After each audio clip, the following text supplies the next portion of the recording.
दोस्तों, जो प्लासी की लड़ाई है जिस पर हम लोग चर्चा कर रहे हैं या फिर चर्चा करने वाले हैं, वो बहुत ही ज्यादा महत्वपूर्ण है इतिहास के दृष्टिकोण से। क्योंकि ये वह लड़ाई है जिसने लगभग ये सुनिश्चित किया या फिर अंग्रेजों की जो राजनीतिक नींव है वो यहीं से शुरू होती है भारत की सत्ता पर। आप लोग दोस्तों जानते होंगे कि अगर आपको इतिहास की कुछ समझ ज्यादा या फिर अपग्रेड करनी है तो आपको जानना होगा कि चीजों को कहानी के रूप में भी सीखा जाए। तो प्लासी के युद्ध को शुरू करने से पहले मैं आपको थोड़ा सा पीछे लेकर के चलूंगा, फ्लैशबैक में लेकर चलूंगा कि उसका क्विकली या फिर तत्कालिक कारण क्या था। वैसे तो आप जानते हैं कि अंग्रेज निरंतर महत्वाकांक्षी थे और वो शासन में आना चाहते थे, लेकिन इसके अलावा भी कुछ ऐसी पृष्ठभूमियां होती हैं जिनको हम तात्कालिक कारण कहते हैं। दोस्तों, 1756 के दशक में यूरोप के अंदर सप्तवर्षीय युद्ध स्टार्ट हो गया था, जिसके चलते फ्रांसीसी और अंग्रेज दोनों ही अपनी बस्तियों का यहां पर भारत में दुर्गीकरण शुरू कर रहे थे। दुर्गीकरण का कार्य मतलब प्रोटेक्ट कर रहे थे अपने आप को। चूंकि फ्रांसीसी और अंग्रेज जो दुर्गीकरण है, एक तो कलकत्ता का अंग्रेज कलकत्ता का दुर्गीकरण शुरू कर रहे हैं और जो फ्रांसीसी हैं वो चंद्रनगर का दुर्गीकरण शुरू कर रहे हैं। अब ये दोनों ही जो रीजन है वो बंगाल के नवाब सिराजुद्दौला के अधीन आते हैं। और बंगाल का नवाब सिराजुद्दौला ये कहता है कि भाई दोस्तों देखिए, आप लोग व्यापारी हैं, भारत में व्यापार करने आए हैं और आपकी सुरक्षा की जिम्मेदारी मेरी है। आपको किलेबंदी की आवश्यकता नहीं है, आप तत्काल प्रभाव से ये कार्य रोक दीजिए। ठीक है, ऐसा आदेश वो जारी करता है। लेकिन बताते हैं कि भाई जो फ्रांसीसी हैं, फ्रांसीसियों ने उनकी बात मान ली और उस कार्य को बंद कर दिया, जबकि अंग्रेज अंग्रेज उस कार्य को निरंतर करते रहे, जिसके चलते सिराजुद्दौला नाराज हो गया और सिराजुद्दौला अपनी सेना के साथ निकला और 4 जून 1756 को उसने कासिम बाजार पर अधिकार कर लिया। इसके बाद 15 जून 1756 को कलकत्ता पर हमला किया गया। अंततः 5 दिन की जद्दोजहद के बाद 20 जून 1756 को कलकत्ता को भी अधिकार में ले लिया गया। दोस्तों, यहीं पर घटती है एक विशेष घटना, जिसको इतिहास में कहा जाता है कालकोटरी की घटना या फिर ब्लॉक हॉल की घटना।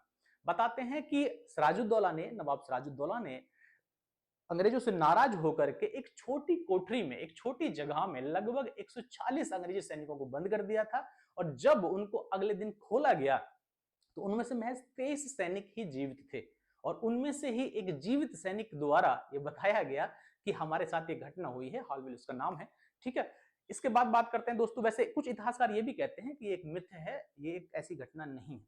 कुल मिलाकर के जब यह स्थिति बनी, जब कलकत्ता अंग्रेजों से गया, तो यह सूचना दी जाती है मद्रास में। और मद्रास में लॉर्ड क्लाइव, जो मूल रूप से तो एक क्लर्क था लेकिन अपनी मेहनत के बल पर ऊपरी पद पर पहुंचा था कंपनी के अंदर, उसके नेतृत्व में और वाटसन को साथ लेकर के वह निकलता है कलकत्ता।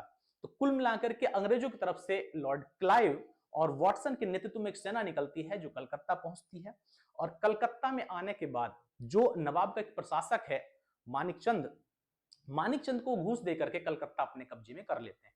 इवन 2 फरवरी 1757 को कलकत्ता पुनः अंग्रेजों को मिल जाता है और जिसके चलते 9 फरवरी 1757 को अंग्रेजों और नवाब के बीच में एक संधि होती है जिसको कहते हैं अलीनगर की संधि।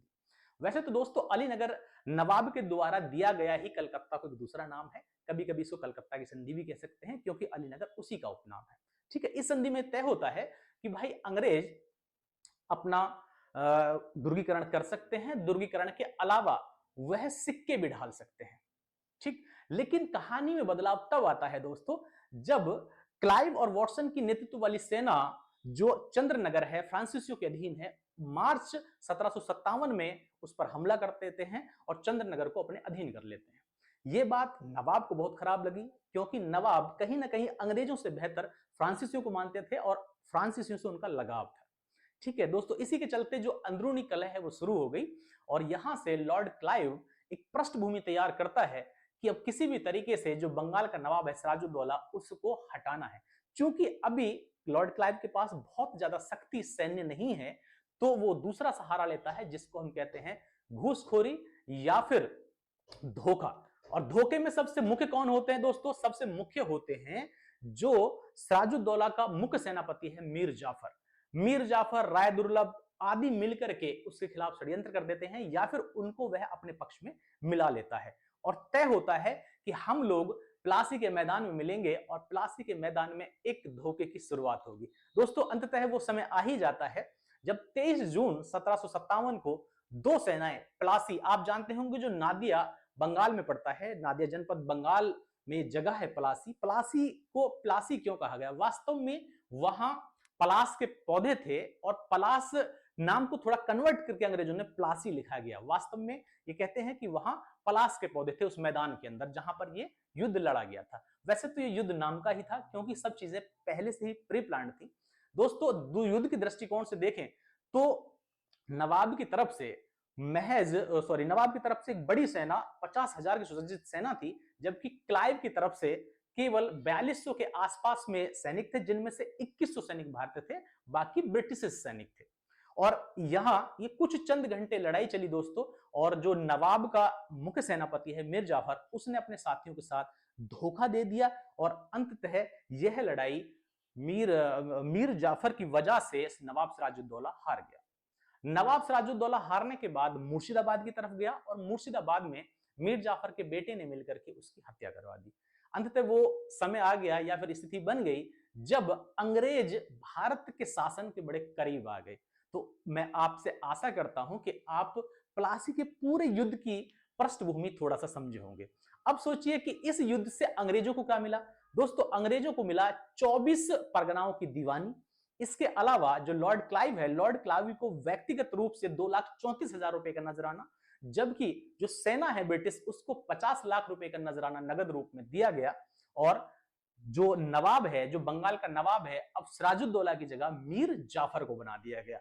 तो ये एक बहुत बड़ा बदलाव आप प्लासी की लड़ाई में देखते हैं। और कुछ इतिहासकार ये कहते हैं कि ये वह लड़ाई है जिसने ये रास्ता प्रशस्त कर दिया था कि लगभग अंग्रेज अब सत्ता के बहुत नजदीक आ गए हैं। वो एक अलग बात है कि सुनिश्चित जो हुआ वो 1764 बक्सर की लड़ाई में हुआ, तो उस पर कभी फिर बात होगी। लेकिन फिर भी आपको इतिहास की समझ को और अच्छा या बेहतर करना है तो चीजों को आप कहानी के रूप में भी थोड़ा सा समझें, ताकि जितनी भी हमें याद करने वाले पॉइंट होते हैं वो एक लंबे समय तक हमारे मनो मस्तिष्क में बने रहें। दोस्तों मैं आशा करता हूं कि इतना समझे होंगे कि प्लासी की लड़ाई किस तरीके से लड़ी गई, उसकी पृष्ठभूमि क्या थी, या फिर उसका भारत राजनीति पर क्या प्रभाव रहा। ठीक है, तो प्लासी को प्लासी की लड़ाई नाम क्यों दिया गया ये भी संभवतः आपको समझ में आया होगा।